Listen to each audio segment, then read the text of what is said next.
I mean, a lot of people collect artists, but this is very unique. They're all Reelfoot. What attracted you to this art? Reelfoot. It's in the judicial district that I have the pleasure of serving, and I saw one time, and I remember seeing them when I was a kid. I said, I want one, and I found one.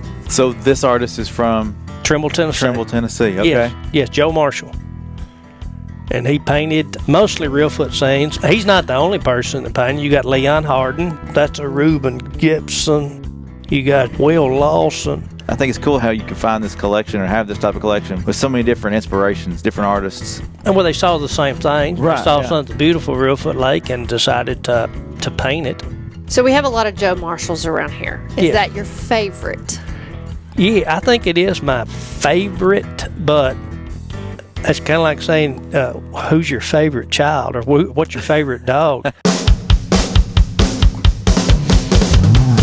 The award-winning Tennessee WildCast is on the air with the latest on hunting, fishing, boating, wildlife watching, and all things outdoors. Make welcome your host, drummer and outdoor expert novice, Jason Harmon. Hello, everybody, and welcome back to this edition of Tennessee WildCast. Thanks for tuning in. Thanks for watching and listening. We got a great show lined up for you today. We are back in Dyersburg, Tennessee, with Mr. Tony Childress, and he's got quite a collection here, and I appreciate him inviting us into his space, and Miss Amy for lining this one up. Thanks for co-hosting with me. It's going to be a fun show. We've already done one from here highlighting all the duck calls, but as you can see behind us, there's a lot of paintings, and we're going to dive into all this today. So thank you, Tony, for having us, and thanks for allowing us to invade your space today. Well, thank you for having me back. Amy, thank you for lining this up. I know she's been in heaven here, seeing all this history, and especially when it comes to law enforcement, collectibles and things. And I'm excited to dive into what we see around us today as well. But Tony, would you mind just kind of introducing yourself again to the folks who may not seen the first show? Just let them know who you are, what you do, and then we'll dive in. Well, certainly. My name's Tony Childress. I'm the Chancellor for the 29th Judicial District, which is Dyer and Lake County, and y'all are in my office right now. And I'm married to Leanne, and 2 kids, Adam and Mallory, and BB, my boykin, and Yeah, Brody. you left her out the first one. Mm-hmm. And Brody, Brody's Brody. He's Problem child? He is a problem child, but he's lovable. And he's a dog, by the way. Brody's a dog. Yeah, we were trying to decide what breed, right? Yeah. We're working through that for a few minutes there. But yeah, so that's your family, and you love to collect. You're into the duck calls and the paintings. I would call it an addiction. An addiction, yeah. Addiction. Yeah, I believe you're right. I hadn't been able to find a rehab place. And being a judge, I should be able to. There's too many auctions and yard sales and too many opportunities to just keep going. But it's a fun addiction. It's a good addiction to explore the history. And when you collect things like this, and we talked about the Holy Grails in the previous one, but it's the hunt, it's finding it, it's getting it. That is a whole, I don't know how it's a high in itself. Just doing that, getting something that you've been looking for and finding that piece. It's the hunt. It's kind of as I've gotten older and I hunt game, the harvesting is not the thrill it used to be. It's kind of with these things right here. I like hearing about something. I like chasing it down. I like getting it into my hand, and then it's like, this is nice, but what's next? And it's the possession is not the thrill, because somebody will possess these at some other point in time. And I liked the story he was telling earlier, and I was making some notes and some other things, but your eagle that you had, your carved eagle, and you had it, but something came better, and you made the deal, you made the trade. Yes, I had a wood eagle, bald eagle, hand carved. The story was it came out of one of the hotels around Reelfoot. Oh, wow. And I liked that eagle. It stayed in the courthouse with me for a long time. But something else come up that I wanted it a little bit more, and that person wanted the eagle, so we cut a deal, and we were both happy. And I got to enjoy that eagle for a while, and I hope somebody else is enjoying it now. Yeah. Well, this reminds me of the story you told us over at the courthouse. Would you mind sharing that? One of the best things that was given to you here recently. A little slip piece of paper. Oh my gosh! Oh yes! Oh, you gonna make me tear up? It's just something that happens to you as a Yeah. judge. You know, you experience these things, and I was doing an adoption of a I figure he's 7 or 8. Him and a lady was adopting a girl and a boy, and I don't think the girl and the boy were siblings, but they were going to be siblings, and they were siblings because this lady had been raising them together. That they were already mama and yeah. and that was her kids, and you could tell that she loved them. Well, anyway, called the case. Little boy comes up and he says, first thing through the gate, he says, "I've got something for you." And I said, "Oh, that's nice." Well, what he brought me is something that he had gotten, the school had handed out for kids that had done a good job, and it said extraordinary or excellent performance, and it was like a little coupon for a chicken at a store, Yeah. a piece of chicken and a drink. And I'm kind of Dodge's chicken. it was Dodge's chicken, exactly what it was.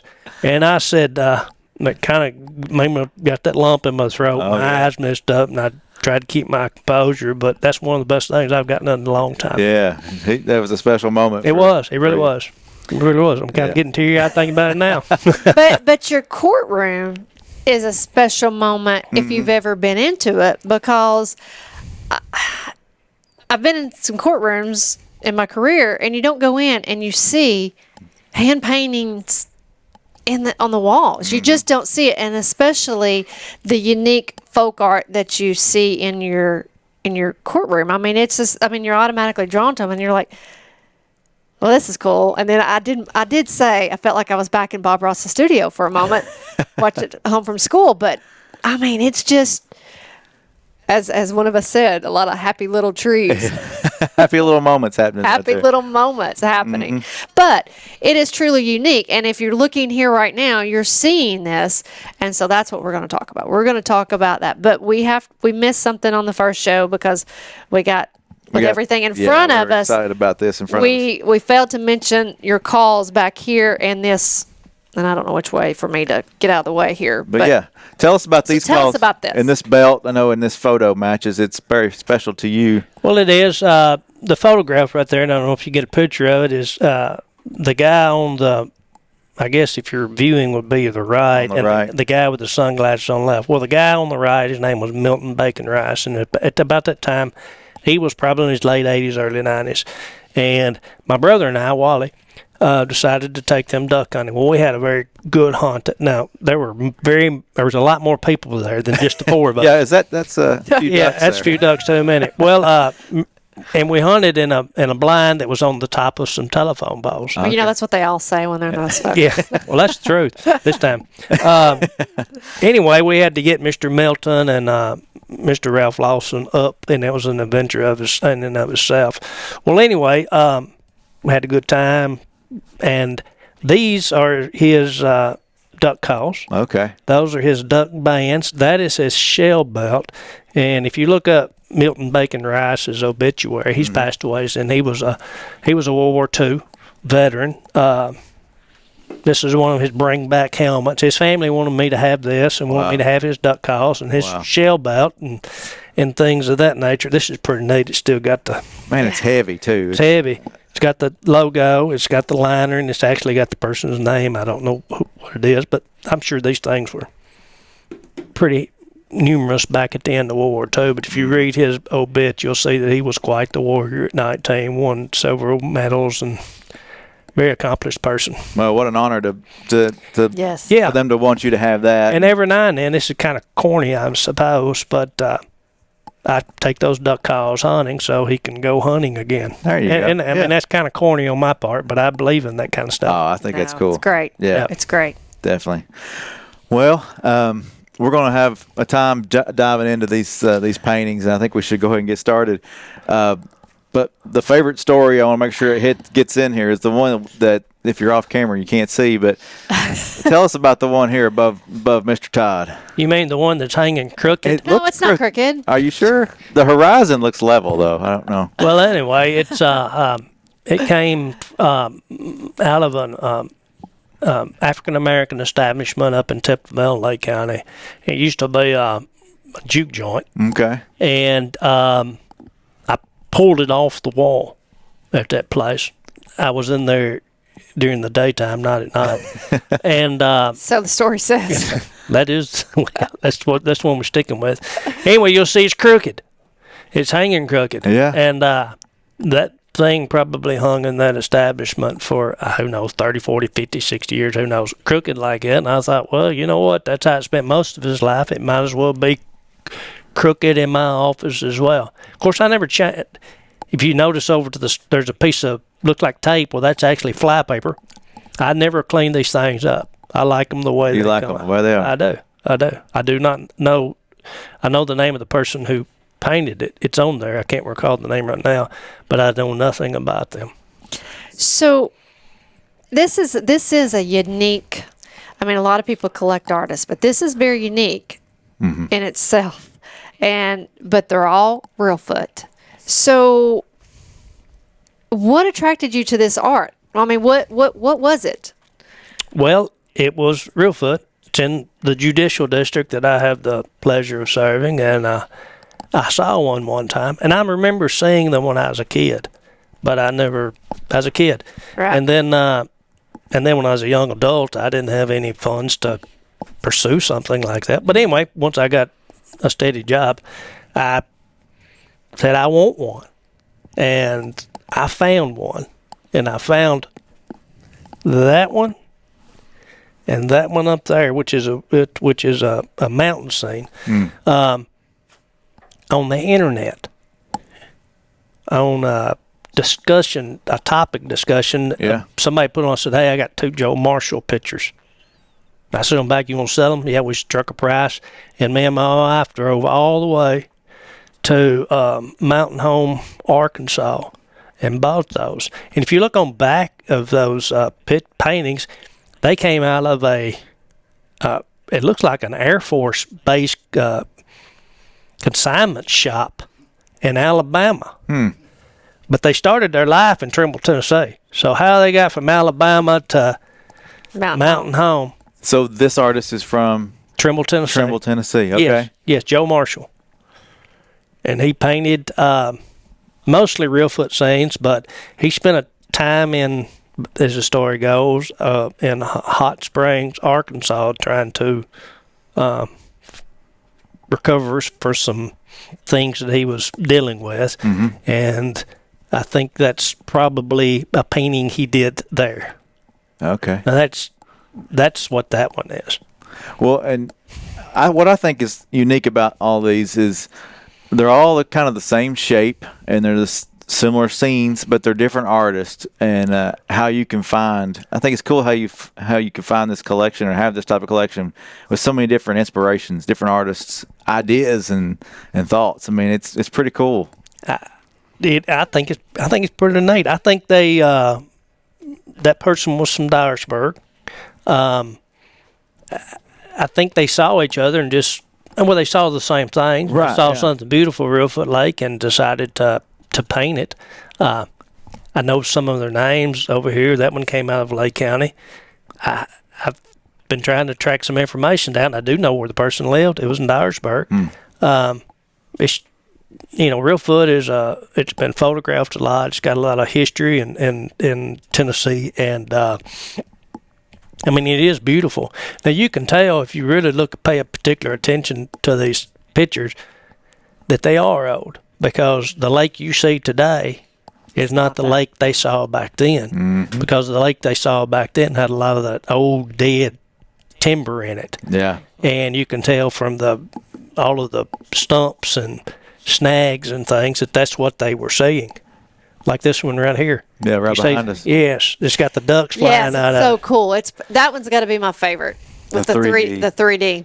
That one is not signed, but if you know, if you know your paintings, that's a Joe Marshall painting right there. I can just tell by the stroke marks and things like that. At least that's my opinion. Other people may have different opinions. So we have a lot of Joe Marshalls around here. Is Yeah. that your favorite? Yeah, I think it is my favorite, but that's kind of like saying, who's your favorite child or what's your favorite dog? Well, you like them all. I'm good. I only have one kid, so that's easy. But What about dogs? They're ranked. We have a ranking system at our house. Okay. You're ranked.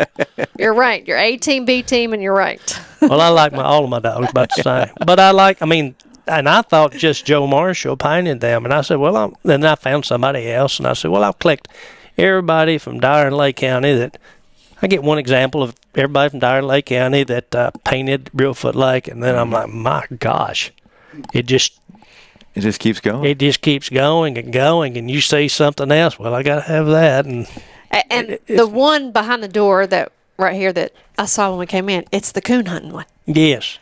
And Got the dogs. Yeah. So that one, when I looked behind the door, I was like, holy cow. I mean, it's just, there's the two coon. And the coon is very detailed for this style. Yes. And then you got to tell about the back of it. Oh, yeah. Well, that painting has a story. The lady I purchased it from, it was her husband's uncle. He passed away. Anyway, she told me he was a big coon hunter and he lived in O'Bine. O'Bine's right there by Gooch's. Mm-hmm. And he wanted a picture of a coon hunter. So apparently he went to Joe Marshall and told him what he wanted to. Well, and Joe Marshall, from all stories, got his canvas, but it's not canvas. If you pay attention, it's basically like the old-timey drywall. Mm. Yeah, yes. From scraps from an old place that sold that kind of stuff. And the frames is old border.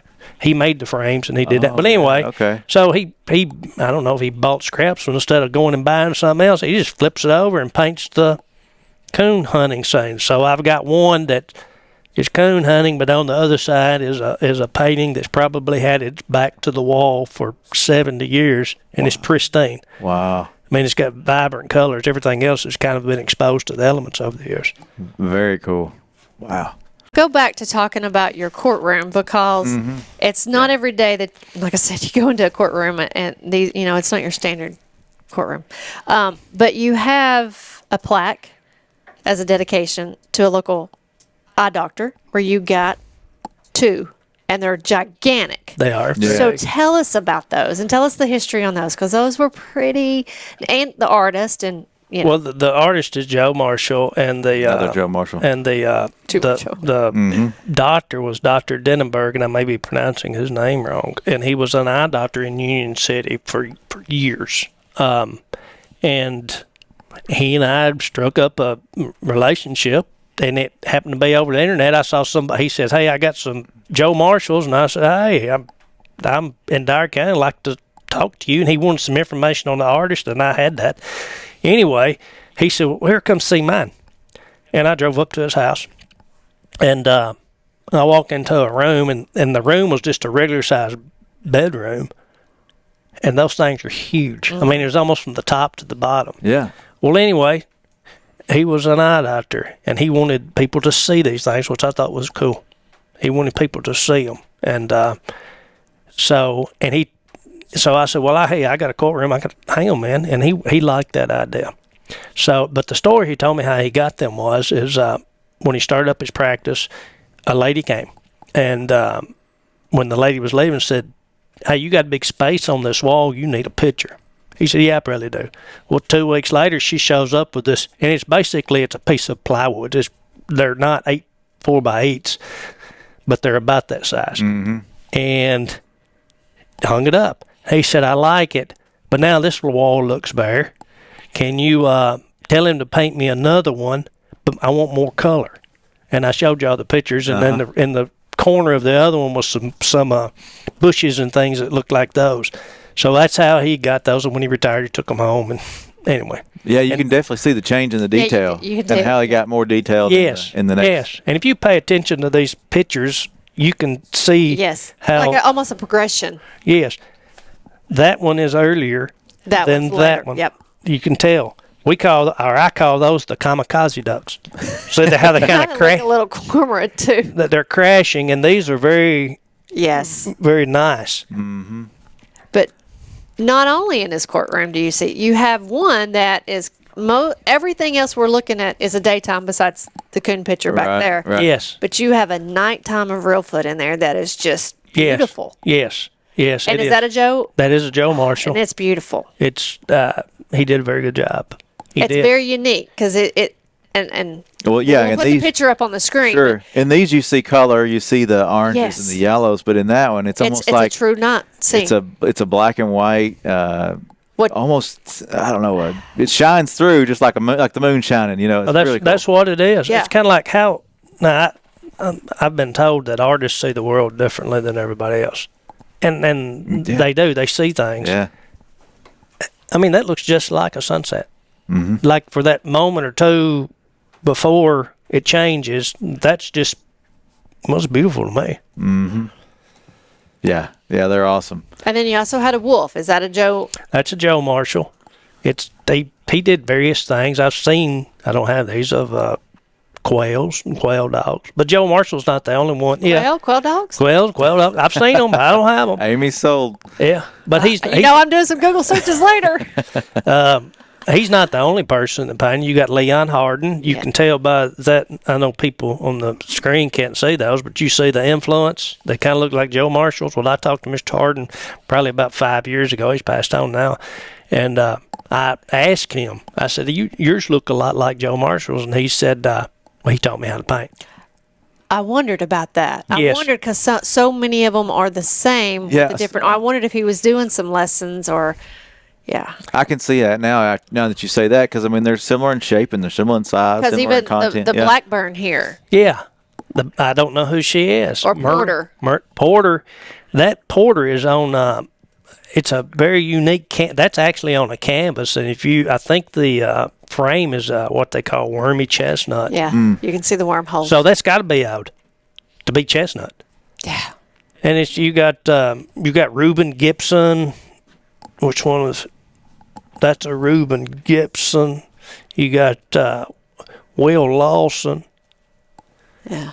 And I've tracked Will Lawson down to Hot Springs. Okay. Well, who else do we know went to Hot Springs? Yeah. Joe Marshall. So I just wonder if they ever They were had, there together or something. I don't know. I have no idea. But then I bought one that's not a Reelfoot scene. That one because it has it's got an address for Will Lawson in Union City. So who knows? It's interesting. Yeah. So were all these framed? None of the frames are the same. So I'm assuming they were framed this way, and Yes. you, as we've mentioned before, you leave them as they were. As they are. The only thing that's not an original frame here is that picture right there of the mountain scene. And I just found the painting. And I had somebody but everything else is original. And you can tell if you collect these things. I mean, if you collect the Joe Marshalls, what is original and what's not. Because, I mean, you've got what used to be, I call it old drywall. But I have paintings of his, and you can see one right behind this gentleman right there that's kind of faded.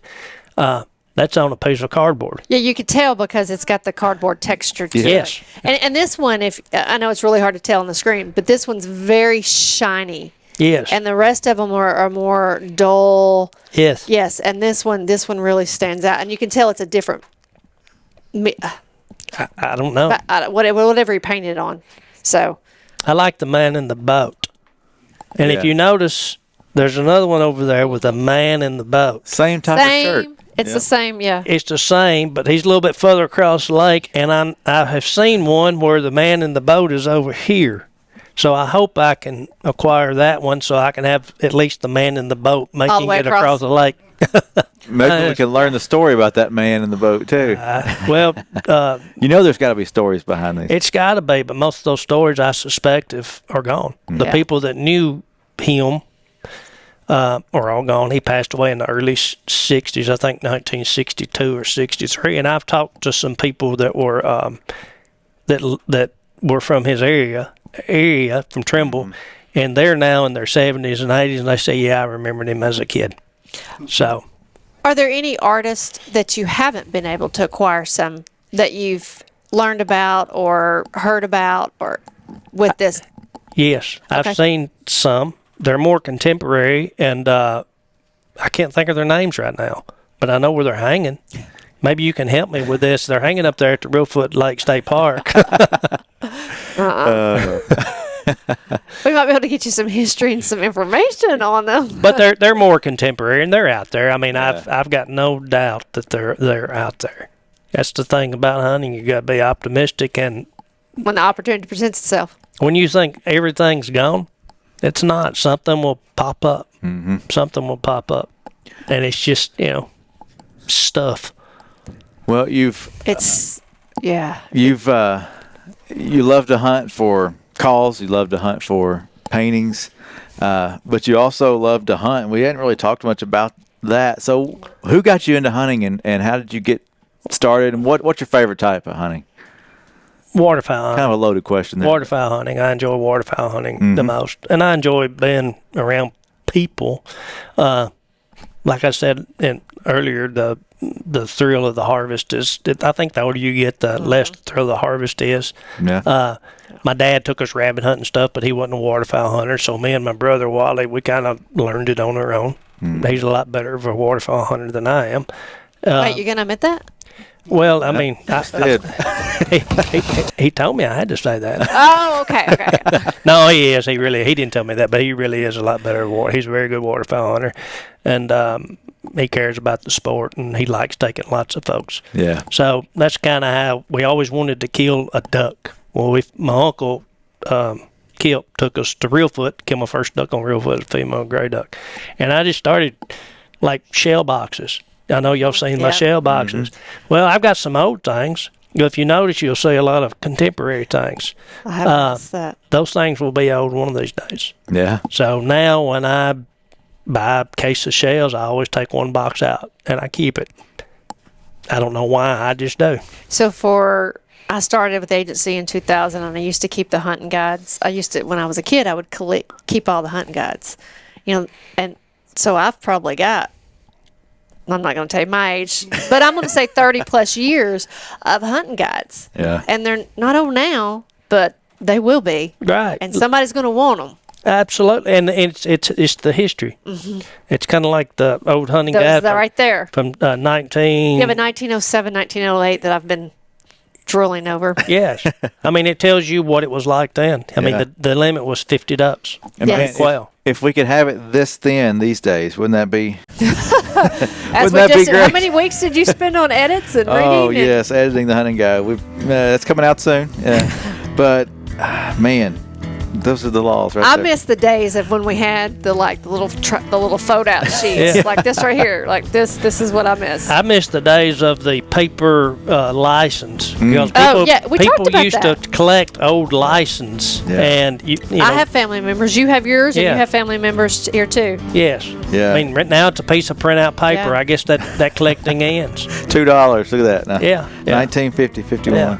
Yeah. And that's your your uncle. And then we had the old like your stamps. Mm-hmm. People haven't seen these, and I haven't seen this one. So this one I went nuts over because of the graphic on the front. Yeah. That's I like when I collect my boxes. I like graphics. I like quails. I like doves, ducks. Yes. The old style, the way people designed back then, the graphics. I love the text, the fonts, That's a turkey. Yeah. I noticed that. Yeah, because come on here, we gotta give you that. But anyway, this is about your big game stamp. So you have your turkey, your deer, your hog, and your bear. Wow. Yeah, look at that. Well, that is rare. See, Isn't it? there's your boar in there. Yeah, Look at that. Well, guys, I appreciate you. Tony, appreciate you having us. This has been fun. I've enjoyed it. Thank you Yes. for letting me do this. Yeah, thank you for sharing. And Amy, thank you for lining this up. This is Tennessee WildCast. Thanks for tuning in. Thanks for coming back each week. And we'll see you next time. Thanks for tuning in. Stay connected with TWRA by visiting our website at tnwildlife.org and follow us on Facebook, Twitter, and Instagram. Hey, it's all about Tennessee wildlife. It's what we do. Tennessee WildCast will be on the air again next week. We'll see you then. I shall return.